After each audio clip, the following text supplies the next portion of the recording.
All right. We are a couple minutes after. Let me just pull up our participant list.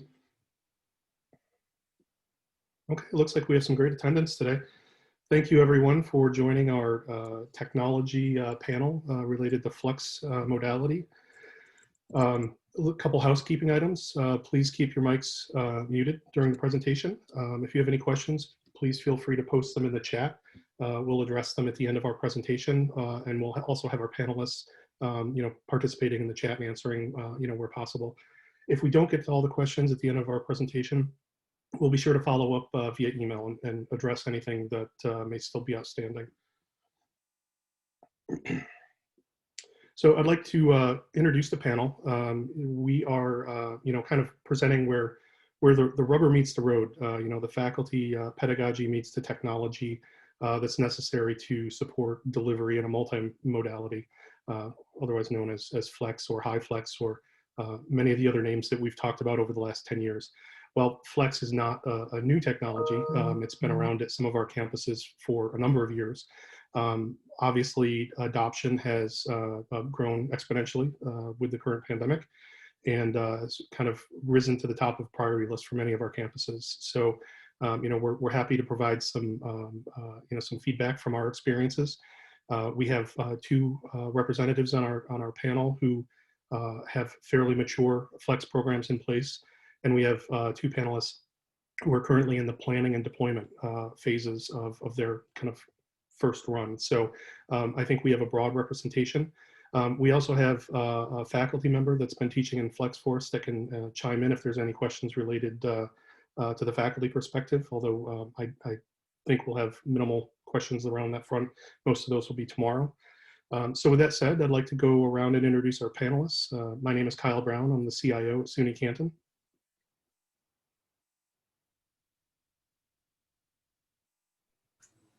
Who do you want to go next, Kyle? We're all we all appear differently. I guess I will at the moment. Go ahead, Greg. Yeah, I'm Greg Brooks. I am at SUNY GCC, Tennessee, and I'm in the Computer Services Learning Services Manager. My name is Furman Romero. I'm the Interim Director of IT here at SUNY Broome in Binghamton. Monica Papagni, I'm the Director of Instructional Technology at Jefferson, and just to let you know, I'm one of the ones who are in planning, trying to figure it out mode, so. My name is Ed Smith. I am the Learning Spaces Technician at SUNY Canton. I have been the technician for our Flex classrooms for about 5 semesters now.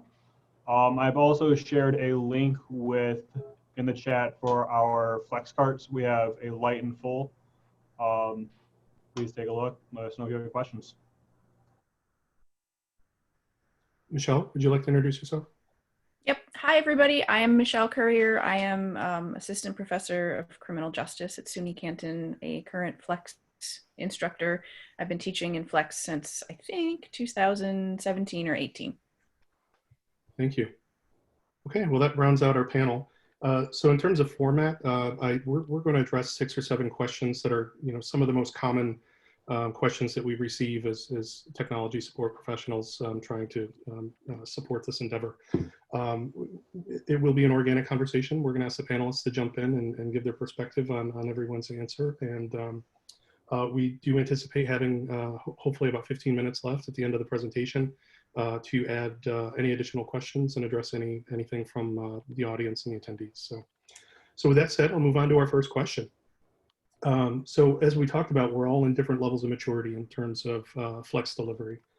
I'm going to ask the panelists to give an overview of your current flex capabilities at your campus, and kind of describe what the rooms are like, what the facilities are like, what the technologies that you have, kind of get a broad overview of your current state. So we'll start with one of the more mature campuses. Greg, would you like to go first? Sure, thank you. So here at Genesee, we currently have 2 official classroom spaces that have been set up to accommodate high flex. One of the things that kind of is an interesting conversation is that some people call them the high flex rooms. where I guess I'm trying to say that it's more that it's video conference ready. There are other rooms that we have that are also video conference ready that could be used for HyFlex instruction. So I guess that gets into splitting some hairs. The room setup is that we have a pan tilt zoom camera in the front and in the rear. The instructor can switch between the two cameras. We have ceiling microphones over the student area, and we provide a lapel mic, a wireless lapel mic for the instructor. Within the instructor desk, the microphones are also hooked up to an audio server, which it just allows you to more fine tune how you're dealing with background noise and how the mics in the ceiling will pick up and deal with sound. And then a projector that's in the front of the room, the rest of our smart classroom type of technology, if you will, projector computer, so that students, as is true with HyFlex, can join in person in the class, or at least until COVID hit, and they can join synchronously online, or they can join asynchronously online. And obviously, if you're joining asynchronously online or you are joining synchronously, the quality of that video, and particularly the audio, is really something to consider. So I think that's a broad overview of the official classroom spaces. We have rooms that were designated as conference rooms or meeting rooms, which have also doubled as instructional spaces, because class needs always trump any other kind of a meeting need. So we have about 4 other rooms that vary in size that can also double as those HyFlex spaces. That's great. Thank you. Sure. Monica, would you like to kind of give us an idea of where Jefferson is?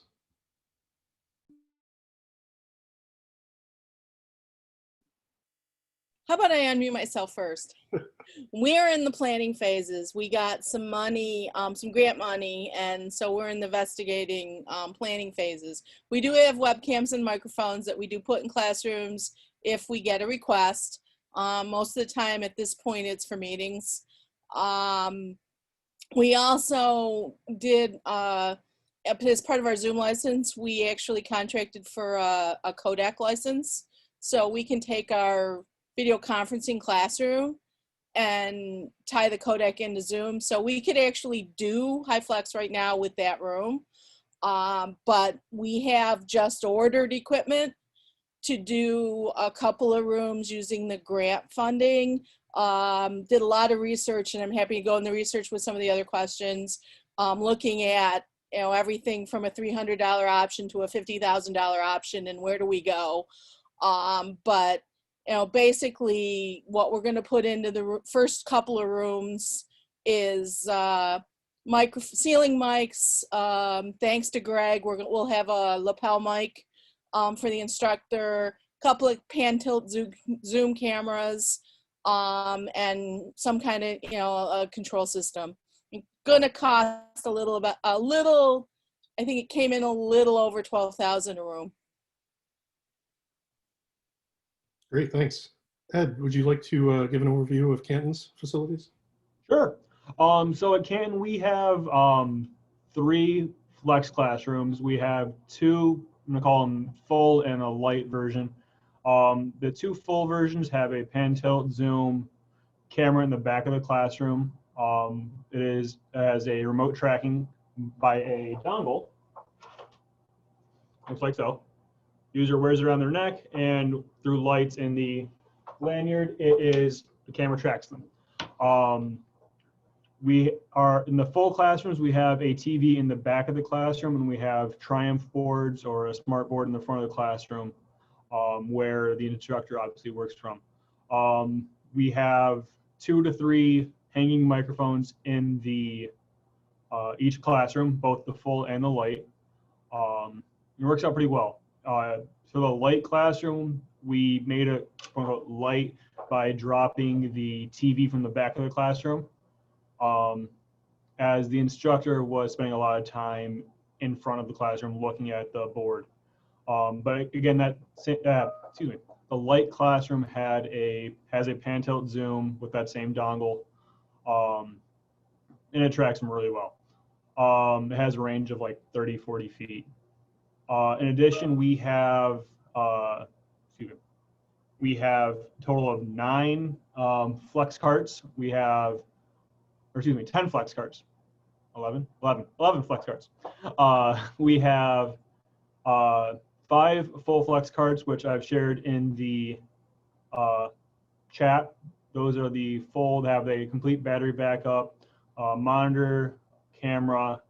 They are equipped with a lapel mic and a handheld mic, where a user provided laptop will just plug into it, and it allows them to essentially run the class as they normally would. And then our light setup is also in that same link, which I will put in the chat again.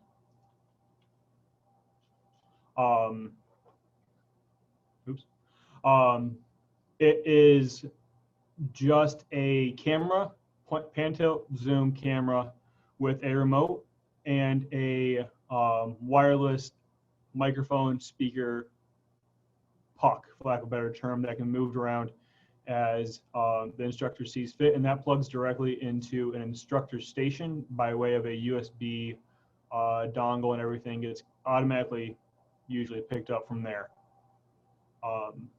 We have 4 of those. Great, thank you. Furman, do you have anything you'd like to add? Sure. We are also just in the building phase, and right now we're interfacing with instructors who are interested in trying it out for next semester. So we get the we get the ability to be able to work directly with these folks to try to figure out what they need, and you know, these first folks who are coming forward are people who are, you know, interested in doing it, not, you know, not mandated or anything like that. But what I've been finding personally is not everyone is as interested in you know, having their face on camera as much as just being heard well. So this was something that Greg said.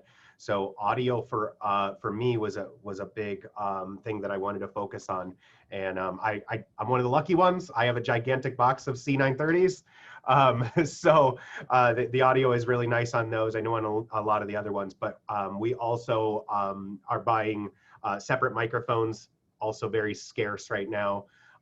And then we have a series of Logitech of the larger pan-tilt zoom. So we are also looking at building some carts. We have one. It's not really a cart, but it's a full-size, you know, touchscreen on wheels that we can move around. We're considering, you know, using that in spaces where somebody wants something more. Right now, our biggest struggle is for instructors who say, well, I want to write on the board. How can I do that? And as probably everyone here knows, it's not as simple as just pointing a camera at their whiteboard. So I have been pushing higher end document cameras on our campus for a long time. So most of our rooms have standalone document cameras, which I've just found over the years to be a better unit as far as quality of video goes, streaming, because they have a built-in processor that can do a lot of the video compression ready. So we have several of the little, they're called ladybugs. They're called that because they're red and black. You can just Google that, ladybug doc-cam. They're pricey, but we had the benefit of already having those. So that's something that I've been able to show a couple of the instructors how to use, and they've liked that better than having like a webcam sitting right there. The trouble is the microphone on those is awful. So with that unit, you have to have a separate microphone. Otherwise it literally sounds like you're in a tin can. That's where we are. We're just kind of putting it together. We have a fully built out room that I built a few years ago that we'd never actually used for HyFlex. We attempted it a couple of semesters ago, and then I think the class didn't run, or some, you know, there was some hang up there. But we have one of the really expensive, you know, like that we've looked at before, like these $25,000 rooms where it's 2 PTZs, hanging microphones, ability to record. It's just that we haven't yet implemented that with an instructor who's confident enough to get trained on it and then be able to use it. One of the things that was also important as far as building out that room is that's in the building that we work in, because we figured that the calls will come in. But I've demonstrated this room before at STC, And it's pretty much set up like a one button kind of recording option. So I can talk more about that. I can talk more about how we put that together. But for the most part, we are going a lot more low tech than I thought we would, because the instructors who are coming forward are saying, I really just want to be able to be heard and show a thing. Like, how do I do that? And of course, the answer to that is you're probably already doing that. You know, like all you need now is just the recording part of it. So my biggest hurdle right now is figuring out where I'm going to store all of this recorded data. We use Ensemble here on campus, and that's going to be our preferred method. A lot of folks are inside Zoom, so they're going to have to take that extra step of recording locally, moving it up to Ensemble and taking care of that. But as you know, storage is expensive. So I am open to discussing storage with anyone else who has this solved with the magic place where we can store all these ones and zeros for not a lot of money. Thanks. Unfortunately, I don't think any of us have the greatest answer for you there. We use Panopto. We moved from Ensemble a number of years ago, and Panopto is great, from a user point of view, and also for accessibility reasons. But yeah, it's certainly an expensive product, and we have to plan accordingly as we scale and growth. So Furman, we're actually gonna, Dean and I talked about this yesterday. We're gonna start playing around with Microsoft Stream. The captioning piece works just like YouTube and whatever. So there's a little step there, but you can set up your classes. You have to be in some kind of group. So we're gonna start playing around with that. It's part of our Microsoft contract. Do you know if you guys are A3 or A5? We're You get that- A3. A3, and you get that with your contract? Yep. I will look into that. And Furman, just one other thing, you were mentioning Zoom and Ensemble, that I don't know the particulars, but I can find out the particulars, where someone records to the Zoom cloud, their class, and then it automatically ingests into their Ensemble library, so they don't have to go through and do that as a separate step. Yeah, we were looking at, there's a thing called watch folders in Ensemble. So we were thinking, well, if there was an intermediary place where we could dump these, Ensemble would grab that and ingest it. The trouble is there's a whole bunch of after work that you have to do when you do it that way. You have to go in, name it, and take care of all the meta stuff. And I have found that our instructors want to be able to have the control of uploading the thing, then naming it, then doing the meta. But we're looking at an option. The trouble is with using that watch folder is now you got to have double the storage, right? Because you got to have somewhere local to put that, Ensemble to ingest it and transcode it. But it is a relatively easy thing to set up, and you can do it with an SFTP too. Yep. And just, you had mentioned too about Ensemble, and we use that obviously, and that we're starting, or I think we've actually hit the point where the garage is full.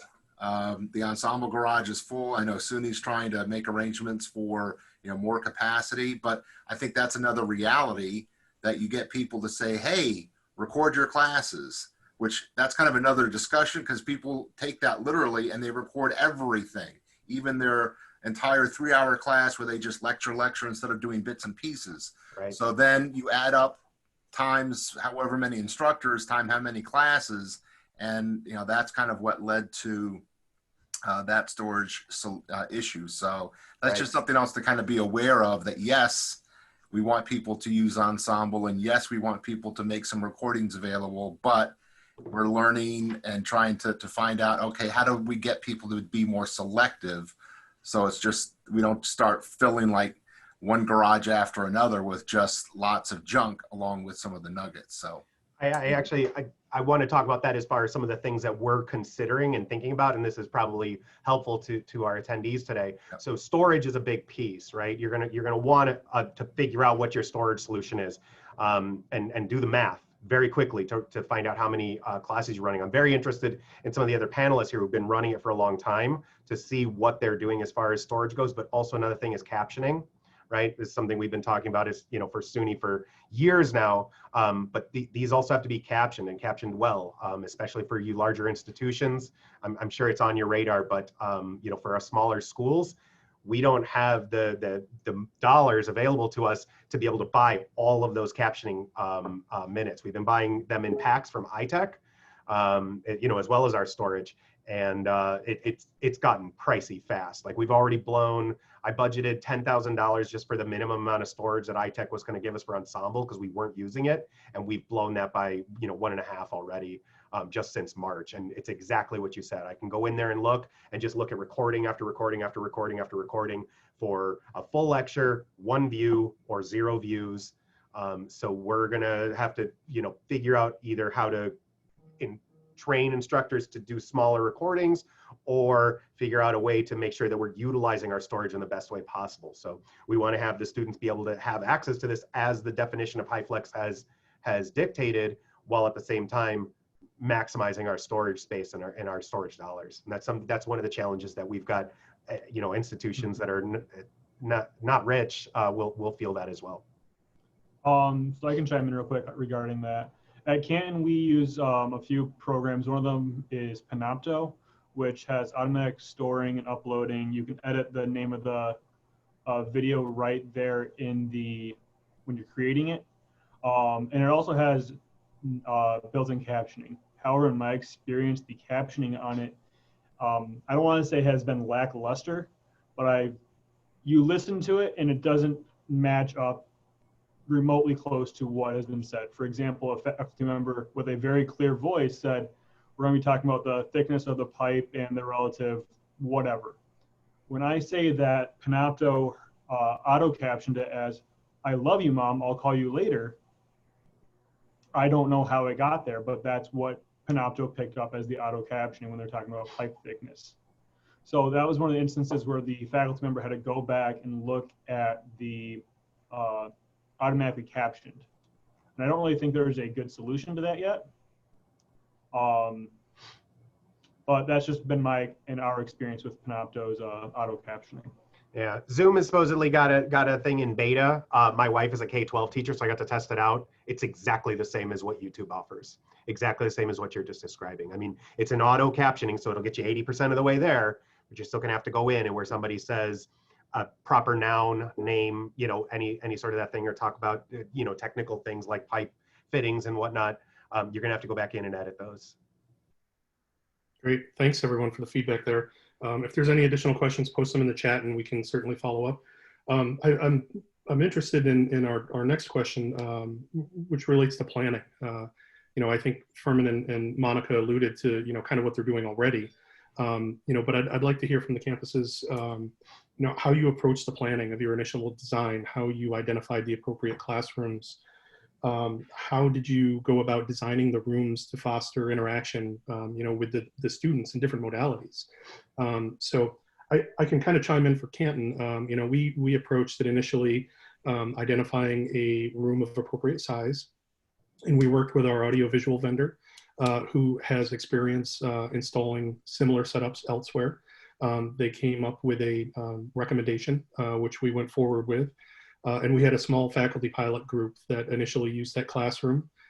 We were lucky enough to have a technician to assist in that room and work directly with the faculty, which is Ed Smith, our fellow panelist. Again, luckily for us, he was able to bring feedback immediately, and we were able to kind of, in an iterative fashion, update the technology, make changes to the rooms, and ultimately land on, you know, a final design on what we wanted to standardize for, you know, 1 or 2 or 3 different models. So we did the same process with our mobile carts. You know, we had the initial design, realized that we needed some to kind of change up the mics a little bit. We added mic arrays so that it would pick up audio from the classroom in addition to the instructor pendant lapel mic. So you know, that's kind of how we got to where we were. We identified the rooms of appropriate size. We knew what the flex classrooms, or excuse me, the flex classes that were going to be offered. And worked with the vendor, and Ed worked with the faculty members directly, and you know, that's kind of where we came to be. It sounds simple, but it was not. It was a lot of back and forth and a lot of working with the faculty and getting feedback, and also feedback from other constituents. You know, our students that were participating in the pilot courses, and the support staff, our online learning staff, and Ed and our technicians who were supporting that environment.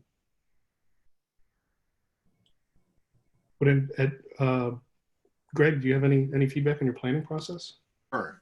I'd love to tell everyone that we had this really carefully thought out planning process and design, and everything came together nicely. But we were approached, what can you do fast and cheap? You know, we've got to put together these high flex classes like yesterday. And so we ended up putting the pan tilt zoom cameras in the front and the back, but we kind of cheaped out on the audio. We did not put, you know, really quality ceiling mics in. There was no lapel mic, and the microphones essentially were just plug into USB, plug into the computer. So there was really no amplifier or other type of a device to deal with the acoustic reality of the room. Long story short, and I don't want to get too far into like our next question, but we ended up having to make revisions and put in a better quality audio when it was really proven that, you can't cheap on the audio. It just will completely ruin the experience, one for the students and the instructor who are there live, but especially for those joining either synchronously or asynchronously, because, well, their only connection, if you will, is what they hear through either the recording or through the live webinar. So plus you get the other challenges of if someone's, you know, running DSL at home, you have no control over that. So that is something to think about, but obviously as campuses, you really have no control over what the internet connection and equipment will be for your students. So yeah, I mean, that was kind of how it came across. Now we're planning to do some more high flex rooms. One is budget. So when more money falls from the sky, which is not anytime soon, we've put out a grant. We'll see if that comes in. But we are being very deliberate now in saying, yeah, you need to spend the money on the audio piece.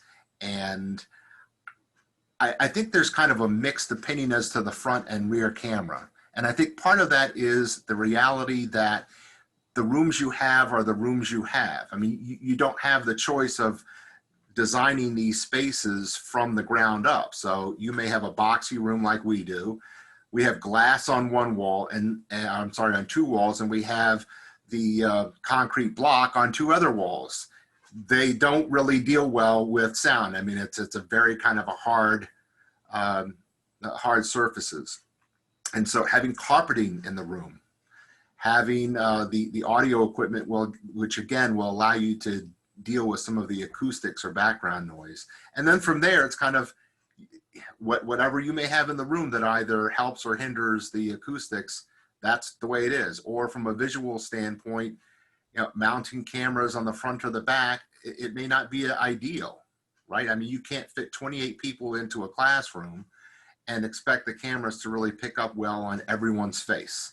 Or do you want the instructor up there trying to be a producer or a camera person at the same time they're trying to teach their lesson or engage in discussion? So that kind of comes down into the reality of not just what technology is used, but how the instructor either thinks about and plans on and actually uses the technology, either on their own or from support from the tech people of, here are the different kinds of things you can do. What do you want to do?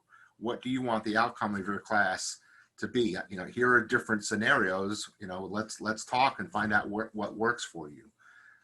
So again, that's that kind of bridge between the technology and the instruction. But let's see what other people say. I agree with you about the audio thing. I mean, for the folks here, if you haven't started ordering microphones, do it now. They are so scarce out there. I mean, everyone wants the Yeti. You're going to want to go buy the Yeti, get them on back order, just because it is the thing that everyone realized. Everyone went out and bought all their webcams and then immediately followed up and said, oh, it sounds awful because we bought $40 webcams, because not everyone got the C930s. So I highly suggest, if you haven't ordered microphones, to do it now. And getting the condenser mics, you know, get that, you know, some sort of an amp or a mix board or something that will allow you to try to control that audio to accommodate whatever the the physical, your physical space is. It will pay off in the long run. It may hurt financially up front, but you won't waste the time or the money having to go through 2 or more solutions. I highly suggest the Vadio Easy USB setup. That's a pricey one, but it's easy to install and it works really great. It's expandable too. You can buy them with just one microphone. I've got a room with just one microphone hanging in the center of the room, and like corner of the room, you can still pick up that audio. If you want to go up to some of those phased array units, those are very pricey, but I mean, we've done tests with people like hiding under tables and whispering, and it gets picked up by those. So if you got the money, those are the ones you want, and those are not on back order. Get your USB microphones now. Yeah, Vadio's got some really nice kits. They also have a couple of really nice mixers that will do the mixing and connect USB to the computer. So if you're looking at like a Zoom or a Teams, usage, they're really good. I ordered some, so I'll let you know once they come in and we start to get a room up. But just to go back to the question about planning, I have to say that Kyle Furman, Greg, Ryan McCabe at Finger Lakes and Jamie and Kim Scalzo at SUNY have been amazing, and Judy Littlejohn at Genesee as well have been amazing in providing information to me, and Kelly Larrabee at OCC as well. Just pick the brains of the people that are doing it, because that's what I did. And I actually put together a spreadsheet, which I shared with our academics, from low cost. This is what OCC is doing: one camera, one microphone, couple $100 to, high cost, 50,000. I've got the different levels. I talked to a couple of vendors, and the other piece was working with the faculty and our academic vice president, associate vice presidents, to find out what their priorities are. Now, I expect we're going to change some things once we get a room installed and it gets used. But priority is audio. They heard that loud and clear from everybody. Other priority is interaction. They're very concerned about the interaction among the students in the classroom and the students who are remote. Less concerned about the asynchronous piece, but very concerned about interaction and engagement. So we built some things in, a couple of monitors, additional monitors, so faculty and students can see the remote students as well. Hopefully that will work for us. But that was their priority in telling me what was important to them. The other piece, Furman, your comment about writing, I don't have faculty pushing to write on the boards. We do have document cameras running through the computers, but our faculty are getting creative, and they have either yogas or iPads, and connecting them to the sessions as a second for them, and using those to write on. And that's working out really well for the faculty that are doing it. But the big piece was finding out the priorities. The hardest thing for my planning was getting our campus to define what HyFlex really meant to them, to tell me what we really needed. Because we could go with any of the solutions in the range I put together, but getting the campus to define what it is and what their priorities were. And then we'll see what happens once we get a room in, and I'm sure things will change. We'll learn some things like Greg said, but having those conversations are real important in the planning part too. Great, thanks. Well, I think that kind of segues into our next question, which is, obviously the planning process involves budgetary consideration. So we've kind of alluded to the entire range of options, from a few $100s for a webcam and a mic to a $40,000 or $50,000 high-end classroom. I'm interested to hear how those discussions happened at the campuses. I know, Monica, you already kind of spoke to that.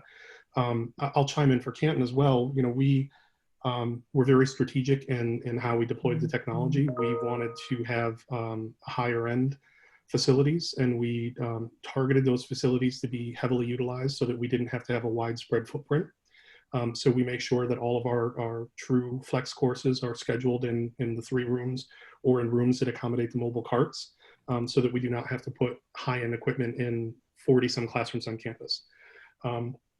And when talking about the overall cost, we need to consider the soft costs as well. What is the price for a faculty member to spend a third of their class time messing around with the technology and trying to get it to work and trying to engage the students? What is it worth to the campus to have active participation from students who may never come to campus? They're fully online students participating in a flex class. So those are value propositions to the institution that you need to consider when you're investing in these facilities. There is a return on investment that are soft costs, not just cost of the hardware and the IT infrastructure. Anyone else? Greg, Furman, anyone else want to chime in there? Well, we're broke. Oh, wait. So I think Greg had said, like, what can you do with less, right? And so I was very nervous. Like, remember when we had these meetings back in, I want to say like April was when we first started talking about this.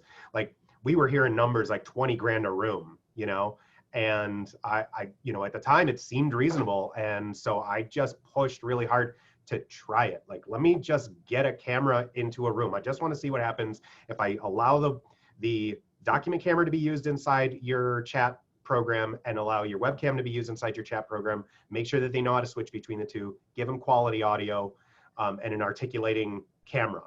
And that has been pretty good for us. It seems like you can do mostly everything. I reached out to a company, I've showed this thing off before. It's just an articulating arm from a company called Stage Ninja. These things originally, they're only 6 inches long, but I emailed them and was like, hey guys, like, can you build me a longer one? And they were like, yeah, it's just like, they're just like little knuckles that go together. Yeah, we'll build you more. So I ordered a whole box of those. So we're mounting the webcams on the desk with this. And at first there was a concern of theft and all of that, but like, I can't worry about every single thing. I'd rather the quality of the technology be available for the instructors, because they're going to walk. It's just a little clip. But nonetheless, we are starting to see that the needs are much lower than the anxiety of, oh my gosh, how am I going to do this? So as far as financial planning goes, we are also being very strategic in what we do, which is why I'm interfacing directly with the faculty to, not a symposium, not a like, let's get together. Like, our numbers are low enough that I have the benefit of being able to reach out directly. I've got a math professor who talked to me on the phone the other day, told me he's interested in it. I said, great. I literally want to be in the room with you while you're trying it out before the semester starts, because I want to see your face when you say this isn't going to work, or see your face when you have that moment where you're like, yeah, this isn't really that, it's not as hard as I thought it was going to be, or it's not as sticky, or if I had this one other thing, and as technologists, we know that's what comes out of these conversations, this conversation, any of the conversations you have, there's that thing where somebody says, yeah, it'd be really great. Can it do this? And it's something we hadn't considered before. So I'm running into that less and less today than I was in April when I thought every room was going to cost me 20 grand. So I can kind of chime in regarding budget and the price of things. Normally this isn't really my role, but I've kind of been on the opposite side when I've been taking classes of just essentially a webcam in the front of the classroom where the professor is turning it to point at the class, point at themselves. And it's one of those, the more eloquently, or what's the right way of saying this? The more you put into it, the better quality it's going to get. Like when the professor would travel between SUNY Potsdam and the BOCES Center in Watertown. And he would bring this camera with him. When I was on the receiving end of the video, it was just like a fixated camera. He would point it at a single location. Whereas if at Canton, the camera follows them, the microphone's always picking up what they're doing. And it's just a wide difference, a much better experience when the technology is there instead of just like a single webcam pointing at a user, or even turning the camera so it's pointing at a student in the classroom. There is a huge difference, and it does make a difference. Yeah. Great, thanks. Monica, did you want to add anything? You kind of addressed this in the previous question. No, I kind of addressed it, but I am seeing some conversation about, you know, the putting a tech in the classroom. We don't have the staff. We don't have the budget for that. So I'm hoping, and one of the things we want to consider is making sure that the tech in the room is as simple and easy to use, so it doesn't take away from the teaching and learning experience. And so another thing to consider, and that we're trying to make sure we build into the rooms as we do it. Absolutely. Yeah, to Monica's point, yeah, I've been watching and contributing to some of that conversation about the support in the room or just the overall tech that's selected. That on the one hand, when we're talking about, yes, don't cheap out on equipment like the audio, that we all know that the more tech you put into the room, no matter your intention, and the complexity, using either Crestron or Extron control systems, all of that sounds really cool. And as tech people, wow, it's really cool, right? You can do A, B, and C. But for instructors who in many cases will teach in more than one room, they have to literally kind of put a cartridge in their head and say, all right, I'm in this room that has this stuff. How do I make it work? And what if it doesn't work today? And understandably, if it doesn't work in the first couple minutes, every teacher knows, drop it and move on to plan B. And if that happens too many times, then they're going to say, this technology is worthless. Why did we even spend the time and the money on it? So I think trying to find that happy medium between good quality and a bit on the sparse side and not going overboard with too much stuff.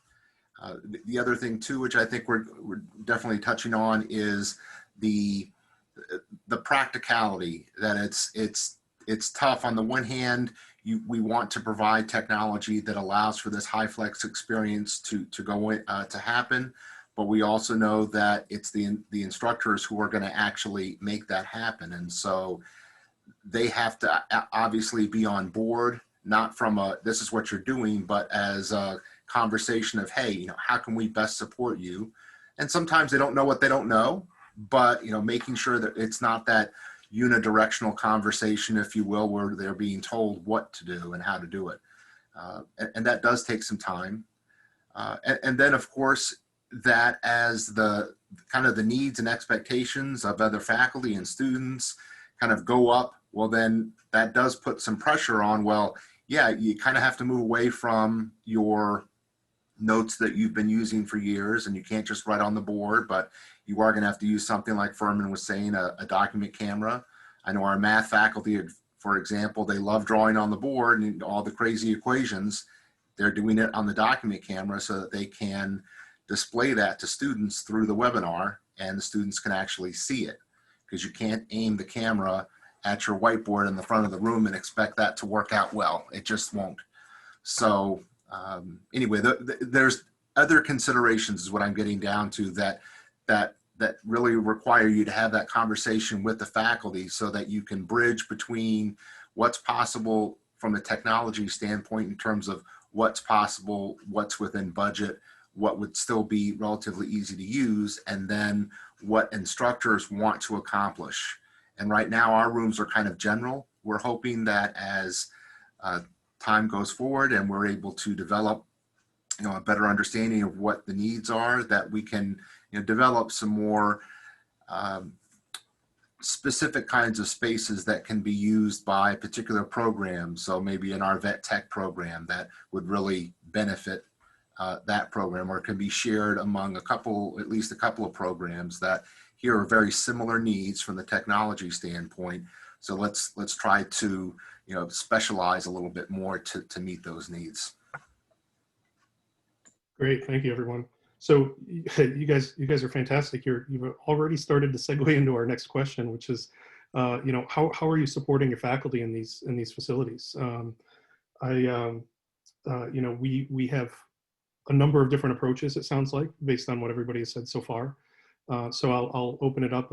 Ed, do you want to speak to Canton? And I'll before he jumps in, I'll say we are extremely lucky on a bunch of fronts. we had the luxury of time for planning and for support. We actually started this initiative, 3+ years ago, as part of a PIF grant to support our students at a distance, as we have about 33% of our students are fully online.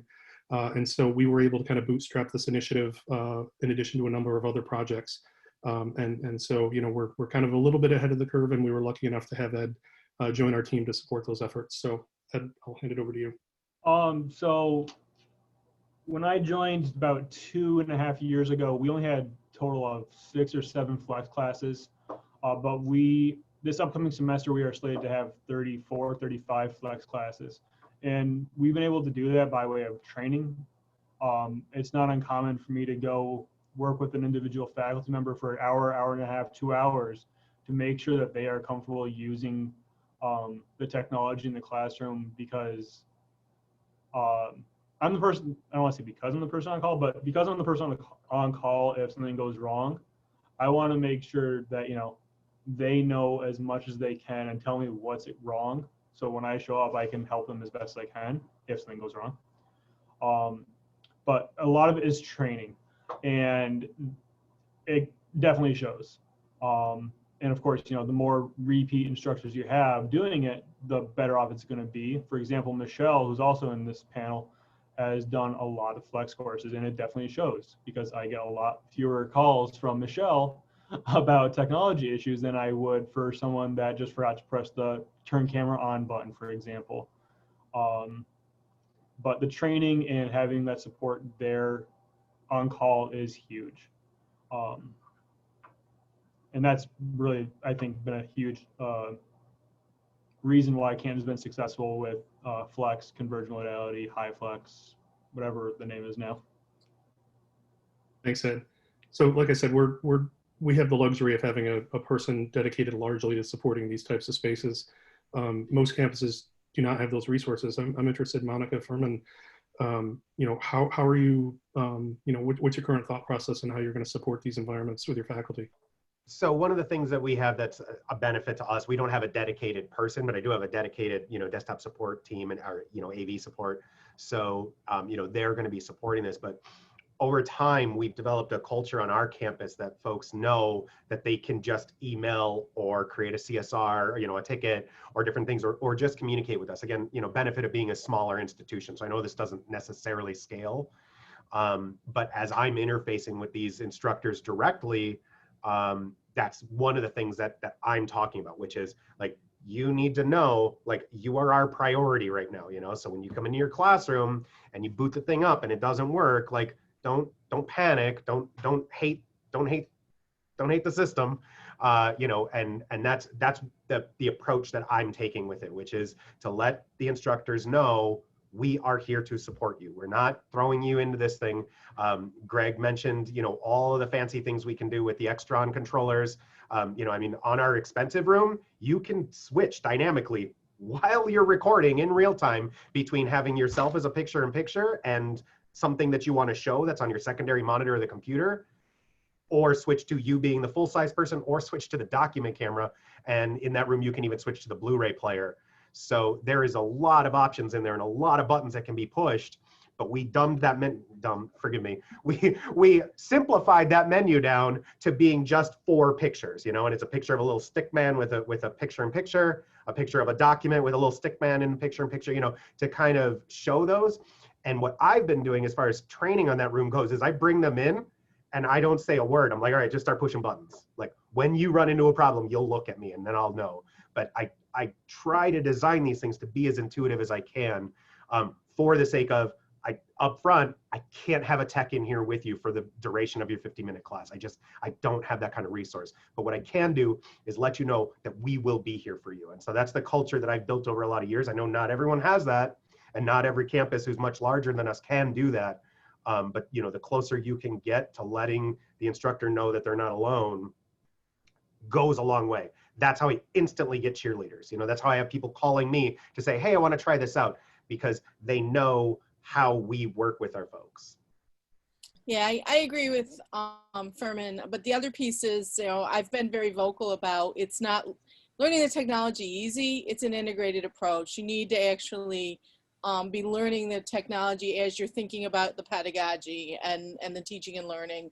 And so, you know, yeah, there's going to be more conversation this week about the support, faculty support and that, but, you know, we're looking at kind of a team approach like we do with everything. We've got one instructional designer who works with all of our online faculty, who, you know, we hope to bring in. We've got faculty who will work with us to help train, you know, work with each other, and we've got, you know, tech support that will help with some of it. But it's an integrated approach from our perspective.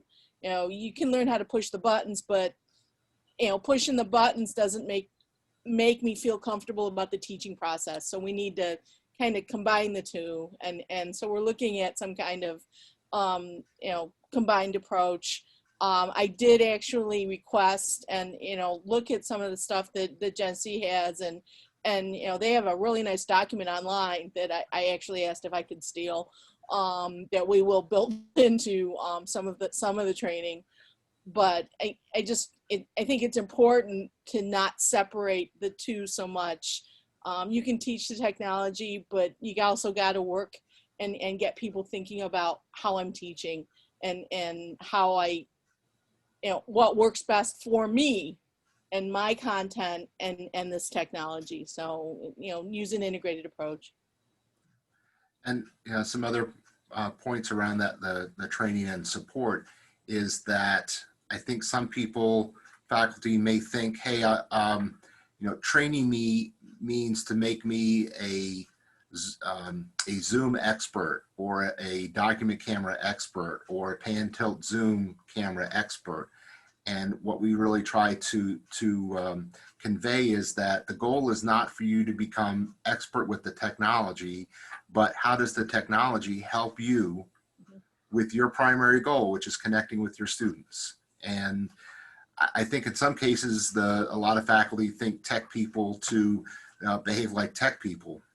It may help that I have an academic, a teaching background as well. So that just kind of was built in. But I think that once they actually learn that yeah, I mean, it's probably not going to help us just to show you how to run a quote unquote Zoom session, because how does that match with what you want to do during your class? How does it match with you know, what you want to be able to do? And that's going to be the more important thing.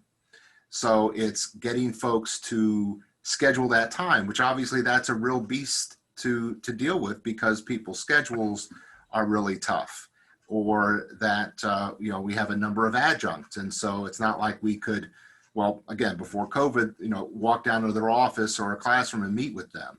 You know, they're off campus during their, you know, at their day job. And so, I mean, Zoom has really picked up in terms of a way of connecting with not only full-time, but part-time faculty, but it's really, it's getting those times scheduled and getting people to feel comfortable enough to say, yeah, I'd like to meet, not for you to lecture to me about how the technology works, but to really support me in using the technology with my students. So I don't have an easy answer to how that happens, but I think that is a big part of the conversation. And again, maybe it's splitting hairs about, you know, people hear training and they think I'm just going to be talked to, as opposed to some other term that embodies more of that idea that, yeah, I'm a support person to help you do what you need to do, that you're telling me that you need to do. And in some cases, yeah, I might suggest something you don't know about from a technology standpoint, but it always has to come back to be a match with what you need. Great, thanks everyone. So we only have a few minutes left here. I have one more item for the panel, and then we'll open it up for questions. I'm happy to keep this going a few minutes after the 1 o'clock hour if folks want to stay on. So very quickly, this will be a lightning round. We've talked about a lot of lessons learned, but do you have one in particular that you'd like to highlight as a lesson learned for the rest of the campuses participating? Ed, I'm going to put you on the spot.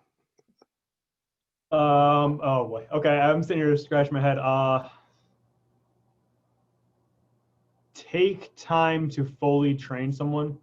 as I said, it's not uncommon for me to go an hour or two where I'm training a faculty member because I want them to fully be capable of starting the session on their own from the time they walk into the classroom. I literally have them log out of the computer, walk in the door, so they get an actual experience of how long it takes to get the class up and going. So the more comfortable they are with that aspect of it, the less time they're going to be wasting or losing, more aptly, at the beginning of the class or the end of it, because that's going to be a much more real life situation than, all right, you already logged in, we already have Blackboard open, you already signed into Blackboard, whereas that 2 or 3 minutes can add up over time. So definitely making sure that the training is there so that they are comfortable from start to finish. Great, thank you. Anyone else? I would say keep your multiple audiences in mind. Once we get over COVID, they're going to be the students who are in the room with you, the students who are joining you remotely, synchronously, and then those who are joining you asynchronously somehow. So you kind of have to have that as another piece that you're keeping in mind if you're going to be using what you're doing during your, quote unquote class time, if that's going to be some part of what you put up for your asynchronous students, again, kind of keep them in mind, and how useful is this going to be for them if they weren't part of that live, that actual conversation. It's not like they can reach out through the recording and ask a question. So yeah, it's kind of keeping those multiple audiences in mind, and don't cheap out on the audio. audio, right? Yeah, for us, same thing. I'm really focused on making sure that I let folks know that I can help them, right? I've got a young woman who is a technician over in our health sciences, and she came to me and said, "Hey, do you have this special kind of camera?" And I knew we had it around, but it's kind of a complicated device to use, and I thought, so I didn't want to say no, right? Because I couldn't support it at the time, but I also didn't want to say, yeah, sure, here, just go for it. So the conversation was organic in that, like, yeah, I'll let you play with it. You're welcome to mess around with this thing. And then we can regroup, and you can kind of tell me, pedagogically speaking, how you want to use this, because then we can talk how we can best support it, right? And so that goes back into what Monica said and what Greg said, what Ed said. Like, it's all about, like, not just knowing how to do the thing, but it's also to how to teach with the thing, right? Because these are just tools. You teach a carpenter how to use a hammer, but it's then what do you do with that? What do you build with that, right? So there's 2 pieces to this, and every campus is probably going to be different as to which piece is the more important. But you've probably figured it out by now with your online courses over the past 10 or 15 years that you've been doing this. Some people are really good at it, and some people are really good at showing others how to do it. Those are the people who you want to find on your campus, who are able to be that cheerleader for you. Hey, look at this cool thing that I've got. That's how I operate as far as our campus culture. Look at this cool thing I've got, because people see that and it sparks them to say, I know how I could use that. That's what you want. You don't want to bring the thing and say, you have to use it this way, because I'm not a pedagogue. I've never been a long-term. I've taught some courses, here 1, 2 semesters, but never long-term. So I can't even pretend to know what they're going to encounter, but they are so good at telling me because I've left that door open. Great, thanks everyone. So that concludes the questions that we have. It's 1 o'clock on the dot. Panelists, do you have 10 more minutes to stay with us? Okay, so I'll give us until 1:10. Anything that we have after that, feel free to email the group, email Jamie Huron, and we'll make sure to address any questions that pop up. If anyone has any questions that they would like to add, I'm not going to try to wade through the chat because it is substantial. If you could, in the chat section, just click the green check mark yes button. It'll show up next to your name in the chat, and I'll call on you. You can unmute yourself and ask a question to the group.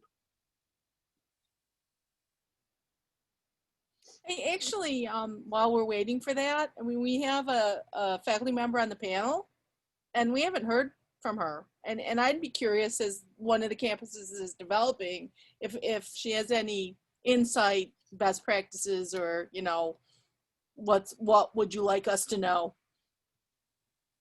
Hi, everybody. I'm Michelle, and I think that's actually a really good question. While you were all giving your last few minutes. This is the takeaway that you want everybody to know about. What I was thinking at the time was, and I do appreciate many of the comments that were saying that the pedagogy should drive the tech decisions, which I think is spot on, but also that faculty should be, at least those who are the first pilot faculty who are interested in driving this, they should be involved in the tech conversations, the room design conversations. That happened at Canton. We had a fairly large meeting of individual interested faculty, plus I think Kyle was there and Molly was there and our provost was there, where we were really thinking about the very first room that we were developing and how that should take shape, and how the pedagogy really should drive a lot of those tech decisions. I am 100% on board with the audio is the premier thing that you need to consider.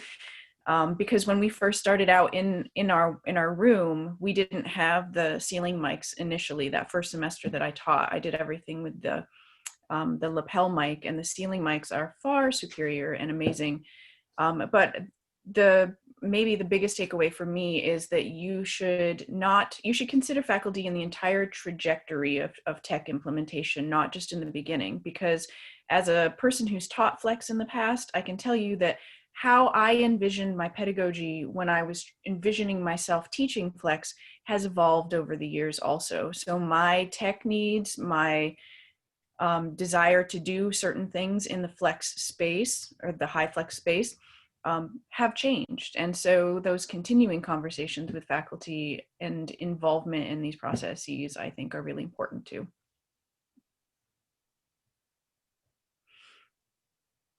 Great, thanks, Michelle. I was just going through the chat and I see Joseph from SUNY Erie was asking about like background noise. I don't know if that person is left or not, but I have not seen a huge issue with that. Even using our Logitech PTZs that have a breakout microphone box that sort of goes in the middle of the room, even that, unless somebody's right next to it. So there's a lot of these microphones out there that have that audio processing now, and they'll cut a lot of that banging out. I would agree with that statement entirely. The overhead mics that Michelle was just talking about and I've talked about before, sure, you can hear it in the background if you're really listening for it, but that's only if you're really listening for it. That's when you're going to hear maybe someone walking by with some squeaky shoes in the background. But day to day, you're never going to notice the difference. And the good news is we're kind of used to it now. You know, we've been doing this for a little bit, so people are used to muting themselves, and people are used to doing what they need to do to be respectful. I cannot believe how good my 10-year-old is at it. He's doing synchronous online remote for 4th grade. And I don't know how many schools are doing that, but I mean, like his school hit it out of the park. So I get to watch him every single day work with his instructor, or with his teacher, and he's brilliant at muting himself and not messing around. So I think most people are. That's something that kind of we've seen as a challenge too, is that students and faculty are having to get used to the mode of a high flex equipped classroom, right? You can't have your head down and speak and expect that you have great pickup on the ceiling mics. And then, with the instructors, wearing that lapel mic, you kind of have to find the voice that makes it loud enough for people to hear you, but that you don't blast people out from the mic being wherever it's positioned. And again, depending on the kind of clothing that you wear and where you mount that lapel mic, that can absolutely impact the quality. If you have hair or jewelry of some sort that clinks and whatnot, it's these things you never really thought about before that can have an impact on that audio quality. So I think that education of yourself and your students, particularly, those who are at home, you have to be able to speak into your mic. And those who are in the classroom, you do have to lift your head up and, use a more projecting kind of a voice. So projecting voice is the exact language that I use with them. Yeah. I say, you have to think about where that microphone is. Yeah. it's pretty intuitive. I think people get it. I have, you know, even when I'm in our board room, which has a up front microphone, you know, when I tell folks like it's up there, that's why they can't hear you. You can't look across the table and speak. You know, they get it pretty quick.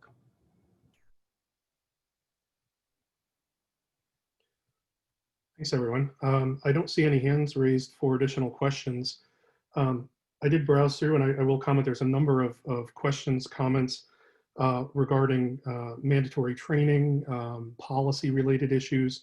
You know, pedagogy versus technology leading, and I think we're all in agreement based on the responses that pedagogy leads and technology supports that.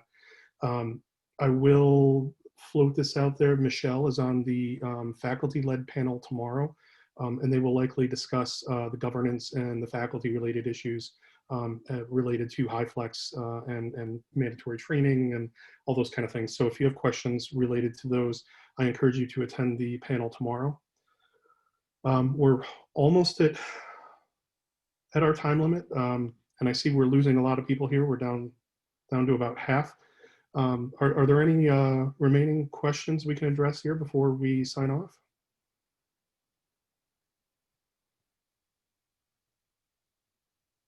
Yeah, Bill. Thank you. I'm a faculty member at SUNY Broome, and I'm just curious about if any of the panelists have worked with a faculty member who's doing something hands-on in the in-person classroom and trying to share that experience with folks who are remote. There's some concern with some faculty, you know, can that be done? And can it be done well? And then of course, there's also the assessment piece, which people question and wonder about, even though they're curious about HyFlex, they have concerns about some of that. So if you could share any of those experiences, it'd be great. I could think of a couple. You know, one is science faculty, which when the whole COVID thing first started, of course, it was like, well, how do we actually have students conduct certain experiments? They're not going to have these dangerous chemicals. Yeah, I'll send the box to you at home and then hope that you mix everything properly. So, you know, this instructor initially was trying to do the demonstrations through the document camera.